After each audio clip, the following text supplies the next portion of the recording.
প্রমাণ পাইলাম মুহাম্মাদের ভয়ে মুহাম্মদ রাষ্ট্র কায়েম করবে, কোরআন পার্লামেন্টে যাবে, এই ভয়ে মুহাম্মাদের খানা বন্ধ করে দেয়। আর বাংলার জমিনে স্বৈরাচার শেখ হাসিনা যখন বুঝলো আল্লামা সাঈদী যদি 12 বা 13 বছর পরে বেড়ায় আবার কোরআনের রাজ কায়েম করবে, তাকে রাখা যাবে না, ডাক্তার দিয়ে মেরে ফেললো। ওই কুত্তা নারীর বাংলাদেশে আর কোনোদিন জায়গা হবে না। আমার ভাইয়েরা, এই যে সুযোগ তারা করল, কিন্তু আল্লামা সাঈদীকে মারল। শত শত সাঈদী এই পৃথিবীতে জন্ম নিল কোরআনের কথা বলার জন্য। জোরে চিৎকার করে বলেন, এই দুনিয়াতে কোরআনের রাজ কায়েম করার মালিক তিনি কে? আসেন আল্লাহ রাব্বুল আলামিন বলেন, ইউরিদুনা আইয়ুতফিউ নূরাল্লাহি বিআফওয়াহিহিম ওয়াল্লাহু মুতিম্মু নূরিহি ওয়ালাউ কারিহাল কাফিরুন। আল্লাহ পাক রব্বুল আলামিনের পক্ষ থেকে যখন বিজয় আসবে, ইউরিদুনা আইয়ুতফিউ নূরাল্লাহ, আল্লাহ যখন তার নূর জ্বালাবেন কাফেরদের মাঝে, বলেন তো দুনিয়ার কোন বাপের বেটার শক্তি আছে সেই নূর ঢাকি দেবে? জোরে বলেন আছে? যতই ষড়যন্ত্র করো, যা করো, আল্লাহর নূর যখন আল্লাহ জ্বালাবে, কোন বাপের বেটা কোন মায়ের বেটা শক্তি নাই আল্লাহর বিজয়কে ঠেকাবে। সেটা 5ই আগস্ট প্রমাণ হয়ে গেছে। কথা বলেন ঠিক কিনা? আমার ভাইয়েরা রাগ করতেছেন? চলবে? আমার বন্ধুগণ, মুহাম্মাদের খানা বন্ধ করে দিল। মরতে ৫ জন মানুষ অনাহারে থাকতেছেন দিনের পর দিন। সাহাবায়ে কেরামরা নবীজিকে বললেন, নবী গো, কি কারণে মক্কার আবু জেহেল আমাদের উপর অত্যাচার করতেছে প্রশাসন দিয়ে? আমরা কি অপরাধ করেছি? আল্লাহর নবী বিশ্ব নবী রাহমাতাল লিল আলামিন উত্তর দিলেন, কোরআনের কথা, দ্বীনের কথা, সত্যের কথা, হকের কথা যারা প্রচার করবে তাদের উপর নির্যাতন হবে। আর ওই নির্যাতন যে সহ্য করবে, দুনিয়াতে আল্লাহ তার মৃত্যুর সময় জান্নাত তুলে ধরবে। সাহাবায়ে কেরাম নবীজিকে বললেন, ইয়া রাসূলুল্লাহ, ইয়া হাবিবাল্লাহ, এই অত্যাচার আমরা সহ্য করতে পারতেছি না। আল্লাহর নবীকে এক পর্যায়ে খানা না দিতে আল্লাহর নবী গাছের লতা পাতা খাইলেন। গাছের লতা পাতা খেয়ে রাসূল জীবন যাপন করলেন। একটি পর্যায়ে এমন হয়ে গেল রাসূল আর দাঁড়াতে পারে না। সাহাবায়ে কেরামকে ডাক দিলেন, ও আমার সাহাবীরা, আমি একটু দাঁড় হব। সাহাবায়ে কেরাম রাসূলের 2টা হাত ধরে একটু দাঁড় করায় দিলেন। আল্লাহু আকবার। যে নবীকে তৈরি না করলে এই আসমান, এই জমিন, এই পৃথিবী, এই কুল কায়নাত যিনি বানাইতেন না, ওই নবীকে অনাহারে রেখে যারা শেয়ারের লোভ ধরে বসে থাকে, তাদের মতো সন্ত্রাস আর জগতে একটাও হতে পারে না। আমার ভাইয়েরা, নবীজির খানা বন্ধ করে দিল, তারপর নবীকে রক্ষা করতেছেন তিনি কে? আল্লাহ রাব্বুল আলামিন সূরা ফিলের মধ্যে রাসূলকে ক্লিয়ার সুসংবাদ বাণী দিয়ে দিলেন। আমার সাথে যারা পারেন বলেন, আলাম তারা কাইফা ফাআলা রাব্বুকা বিআসহাবিল ফিলি আলাম ইয়াজআল কাইদাহুম ফি তাদলিল ওয়া আরসালা আলাইহিম তায়রান আবাবিল।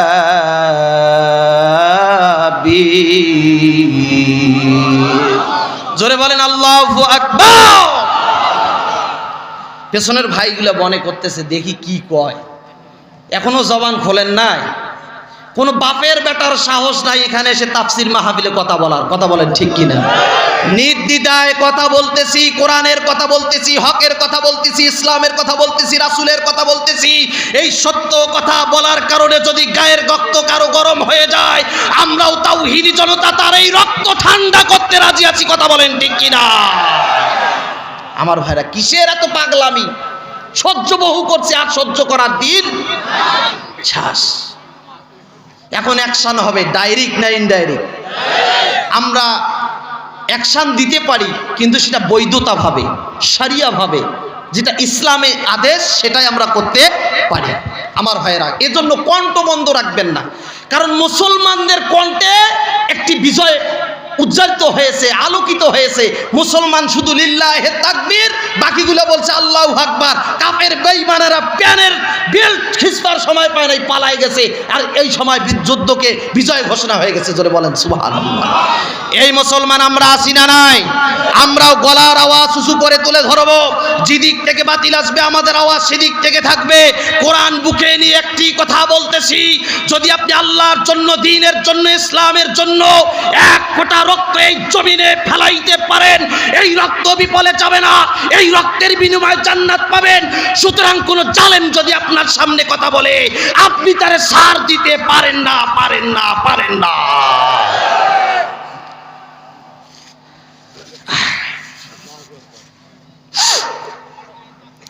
আমার ভাইয়েরা, আল্লাহর নবী বিশ্ব নবীকে খানা বন্ধ করে দিল, লিউজবিতুকা যাবজ্জীবন কারাদণ্ড করে দিল। এক নাম্বার অপশন শেষ। কিছুদিন পর আবু জেহেল দেখতে আসলো, দেখতে আসার পরে দেখতেছে মুহাম্মদ তো ঠিকই আছে রে, কয়েকদিন পর যদি জেল থেকে বাইর হয় ইসলাম বিজয় হতে পারে। আবু জেহেল বলল, দারুন না দোয়া, সংসদের মধ্যে বসে এখন আর একটা অপশন চালু করে দাও, আউ ইয়াকতুলুকা, অথবা নবীকে হত্যা করে ফেলো। নাউজুবিল্লাহ বলে, হে জোরে বলেন নাউজুবিল্লাহ। আমাদের সমাজে কিছু মানুষ আছে, যদি আলেম উলামা সত্যর কথা বলে, এরা মিডিয়ার সামনে বলে, এরা অরাজকতা করে, এদেরকে অরাজকতা করতে দেওয়া যাবে না, দেশে বিশৃঙ্খলা করতে দেওয়া যাবে না, কারণ এটা শান্তিপূর্ণ দেশ। কিন্তু রাতের আধারে এরাই অরাজকতা করে, কথা বলেন ঠিক কিনা? এরাই ধর্ষণ করে, কথা বলেন ঠিক কিনা? শুধু আবু জেহেলের ইতিহাস জানেন? আমার ভাইয়েরা, আবু জেহেল বলল, ইয়াকতুলুকা, রাসূলকে মেরে ফেলো। যদি মেরে ফেলো, চিরদিনের জন্য আর ইসলাম মক্কায় বিজয় হবে না। বলেন তো ইসলাম বিজয় করবেন তিনি কে? আল্লাহর নবী বিশ্ব নবীকে মেরে ফেলার কথা যখন বললেন, 5 জন কাফের উপস্থিত ছিলেন ওই জায়গায়। আবু জেহেলের প্রধান উপদেষ্টা, তিনি এই কথাটা শুনে বাড়িতে গেলেন। তার নাম হচ্ছে হিশাম ইবনে ওমর। জোরে বলেন নাম কি? হিশাম ইবনে ওমর, আবু জেহেলের প্রধান উপদেষ্টা। এই লোকটা বাড়িতে গেলেন, যাওয়ার পরে বিছনায় যখন শুইতে গেলেন, রাতের মধ্যে আর চোখের মধ্যে ঘুম আসে না। নির্দোষ নিরপরাধী মানুষটা, এই 53 জন মানুষকে আমরা কিভাবে হত্যা করব? কারণ এই মানুষগুলার মতো ভালো মানুষ তো আর মক্কায় একটাও হতে পারে না। জোরে বলেন সুবহানাল্লাহ। আবু জেহেলের প্রধান উপদেষ্টার কিন্তু ঈমান নাই, কিন্তু ঈমান যদি না থাকে, বিবেক নামক দৌলতটা ঠিক আছে না নাই? আউ ইয়াকতুলুকা, এই আইন বাস্তবায়ন করার জন্য যখন 5 জন কাফেরকে বলল, আবু জেহেলের প্রধান উপদেষ্টা বিছনায়, চোখের মধ্যে ঘুম আসে না। কিছুক্ষণ যাওয়ার পরে তার বিবি ডাক দি বলে, স্বামী গো, কেন আপনি উথাল পাতাল করতেছেন? কি হয়েছে তোমার একটু বলো। এতদিন তো এরকম হয় না, তুমি বিছনায় শুইতে ঘুম এসে যায় চোখের মধ্যে। হিশাম ইবনে ওমর ডাক দি বলতেছে, এই 82 বছরের মুরব্বী ডাক দি বলতেছে, বিবি এতদিন লিউজবিতুকা একটা আইন কার্যক্রম করেছি, মুহাম্মদকে যাবজ্জীবন দিছি। আজকে আইন পাশ করেছে, মুহাম্মদ সহ মোট 53 জন মানুষকে হত্যা করে ফেলার কথা বলে। বলো তো বিবি, এই মানুষগুলোকে মারা যায়? সুবহানাল্লাহ বলবেন না? এই মানুষগুলোকে কিভাবে আমরা মারবো? এই মানুষগুলোকে কিভাবে হত্যা করব? কোন অপরাধের কারণে তাদেরকে ফাঁসি দেব বলেন? বিবি ডাক দি বলে, আপনার কি মাথা খারাপ? আপনি তো আবু জেহেলের প্রধান উপদেষ্টা। এই ধরনের কথাবার্তা যদি শোনে আবু জেহেল, ওই মুহাম্মদ সহ 53 জন মানুষকে মারার আগে আমাদেরকে শেষ করে দেবে। মেয়েরা আগে ভয় খায়, মেয়েরা প্রতিটা বিষয় আগে ভয় খায়। হিশাম ইবনে ওমর ডাক দি বলতেছে, মাথা খারাপ আমার না তোমার?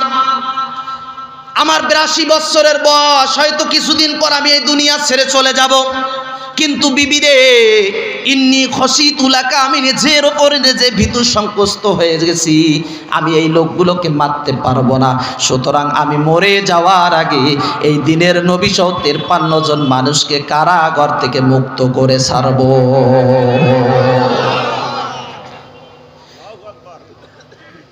হিশাম ইবনে ওমরের স্ত্রী বলে, কি বলো তুমি? কয়, হ্যাঁ এটাই আমার ফাইনাল সিদ্ধান্ত।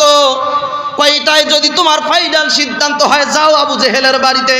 কয় না, এটা আমার একার দ্বারাই সম্ভব হবে না। ওই বৈঠকে 5 জন ছিল, তার মধ্যে দ্বিতীয় জন ব্যক্তি হলেন আবু জেহেলের স্বরাষ্ট্রমন্ত্রী। এই স্বরাষ্ট্রমন্ত্রীর নাম হচ্ছেন জুহাইর বিন আবি উমাইয়া। এই মুরব্বী মানুষ রাতের অন্ধকারে মক্কার মধ্যে রাতের বেলা প্রচণ্ড শীত হয়, একটা লাঠি হাতের মধ্যে নিয়ে ঠক ঠক করে যাইতেছেন। আবু জেহেলের ওই স্বরাষ্ট্রমন্ত্রীর বাড়িতে হিশাম ইবনে ওমর নাম ছিল। রাতের বেলা কষ্ট করে ওখানে যাওয়ার পরে ডাক দি বলল, হিশাম রে, তুমি কি বাড়িতে আছো নাকি? তুমি কি বাড়িতে আছো নাকি? হিশাম ইবনে ওমর গেটটা খুলে দিয়ে বললেন, হ্যাঁ না তাই এত রাত্রে কেন আপনি আমার বাড়িতে হাজির হলেন? আপনি যদি সংবাদ পাঠাইতেন, আপনি মুরব্বী মানুষ না আসতেই পারতেন, আমি আপনার বাড়িতে যাইতাম। হিশাম ইবনে ওমর ডাক দি বলে, এরকম কোনো পরিবেশ এখনো নাই। ওই যে গতকাল আবু জেহেল বলল এই মানুষগুলোকে হত্যা করার ব্যাপারে, জুহাইর বিন আবি উমাইয়া বলে, আপনার তো রাতের মধ্যে ঘুম নাই, কিন্তু আমার জীবন বেঁচে রাখা দায় হয়ে গেছে। বলেন সুবহানাল্লাহ। কয় কেন, কি হয়েছে তোমার? কয় আমার জীবন কিভাবে আমি রক্ষা করব এই চিন্তায় করেছি। কয় কেন? কয় আমার মা এতদিন জানতো না যে দিনের নবী রাহমাতুল লিল আলামিন জেলখানায় আছে, কিন্তু আজকে আমার মা যখন শুনছে, আমার মা ডাক দি বলে, জুহাইর রে, তুমি কি জানো ওই মুহাম্মদকে? তুমি কি জানো ওই মুহাম্মদকে? জুহাইর বলে, না মা, আমি জানি না, কিন্তু ওই লোকটা মা এত সুন্দর, এত ভালো মানুষ আমি আমার জীবনে আর একটাও দেখি নাই। কয় মুহাম্মদ তো সেই লোক। মুহাম্মাদের মা যখন দুনিয়া থেকে বিদায় হয়ে গেল, একজন মেয়েকে দুধ পান করার জন্য দেওয়া হলো, তিনি হচ্ছেন উম্মে আইমান, আর উম্মে আইমান হচ্ছে আমার বোন। উম্মে আইমান যখন মুহাম্মদকে হাতে তুলে নিলেন, বুকের মধ্যে নিয়ে সর্বপ্রথম আমার বাড়িতে আসলেন। আর আমি ওই দিনের নবী মুহাম্মদকে 1 দিন নয়, 2 দিন নয়, 6টা মাস আমি তার মুখে খানা তুলে দিয়েছি। না বাবা জুহাইর, ওই মানুষটাকে আমি আর জেলখানায় দেখতে চাই না। তুমি যদি আমাকে মা বলে স্বীকার করতে চাও, তাহলে ওই দিনের নবীকে তুমি জেলখানা থেকে বাইর করবা। তাম আজে সুবহানাল্লাহ বলবেন না? 1 নাম্বার ওয়াদা, তুমি আজকেই বাইর করবা। 2 নাম্বার, যদি তুমি বাইর করতে না পারো, তাহলে ওই আবু জেহেলের গুন্ডা বাহিনীর পদত্যাগ করে দিবা। আর 3 নাম্বারে, যদি তুমি মুহাম্মদকে বাইর করার কোনো পদক্ষেপ না নাও, তাহলে তুমি আমার দুধের দাবি কোনোদিন মাপ পাবে না। জবান খুলে বলেন সুবহানাল্লাহ। এই মহিলার কিন্তু ঈমান নাই, এই মহিলার চুল পরিমাণ ঈমান নাই, বেঈমান। ওই স্বরাষ্ট্রমন্ত্রীও হলো বেঈমান, উপদেষ্টা মন্ত্রী হলো বেঈমান। বলেন তো দেখি বিবেক আছে না নাই? এ কথা যদি আপনার সত্য হয়, তাহলে আপনার বিবেক মুসলমান হওয়ার পরও কেন নাই? বলেন। ওদের যদি ঈমান না থাকিও বিবেক থাকে, আপনি মুসলমান, আপনার বিবেক তো আরো ভালো থাকার কথা ছিল।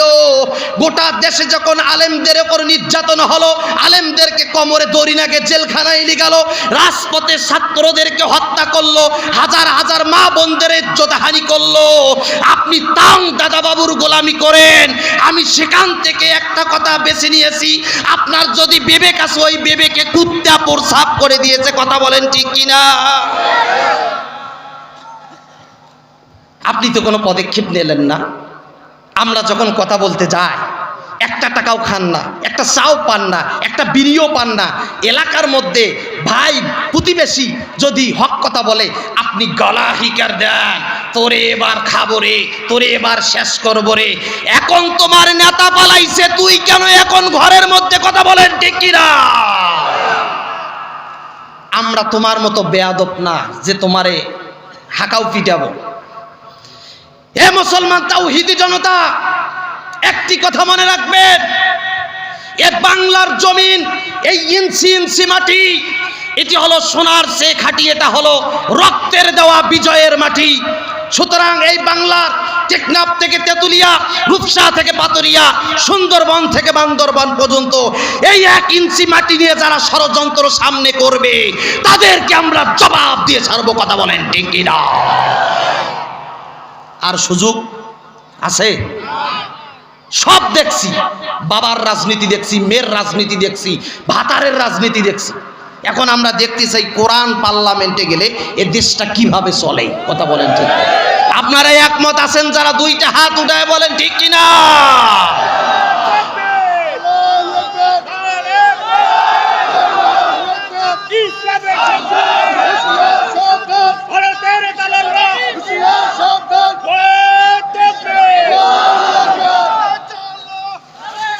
বাস জোরে বলেন আল্লাহু আকবার। এই কোরআন পার্লামেন্টে নিগাইতে রাজি আছেন আপনারা? যদি প্রয়োজনে রক্ত দেওয়া লাগে রক্ত দিতে রাজি আছেন আপনারা? যদি কোনো জালেম আবার নতুন করে ষড়যন্ত্র করে আমরা তার ষড়যন্ত্রকে রুখে দেব। কথা বলেন ঠিক কিনা? আমরা সাথ দিতে রাজি নাই। কথা বলেন ঠিক কিনা? বহু খেলা খেলাইছেন, আমি কিন্তু আমার পক্ষ থেকে একটুও রাগ হই নাই। যা বলতেছি কোরআনের কথা, আপনারা রাগ করতেছেন? আর এখান থেকে নামার পর দেখবেন আমি আগের তাহিরুল ইসলাম তাহের আগের মতনই আছে। কিন্তু আমাদের কথা হলো ঈমান যদি আমাদের থাকে এই ঈমানের চেতনা আমাদেরকে জাগাইতে হবে। কথা বলেন ঠিক কিনা? রেখো না মনতে ভয়ে বান্দা খোদা, দূর হয়ে যাবে বাধা সব। তোমার আমারে আছেন মালিক, আছেন আমাদের রব, আছেন আমাদের রব। জোরে বলেন আল্লাহু আকবার। আমার ভাইয়ের, আমার বন্ধুগণ, এই কথা যখন বলল স্বরাষ্ট্রমন্ত্রী জুহাইর ইবনে আবি উমাইয়া যে আমার মায়ের ওয়াদা আজকে পূরণ করতে হবে, না হলে আমি মায়ের কাছে দাবি করতে পারবো না। হিশাম ইবনে ওমর ডাক দি বলে তোমার আর আমার দ্বারা সম্ভব হবে না, চলো আমরা আর একজনের কাছে যাই, তার নাম হচ্ছে মতি ইবনে আদি।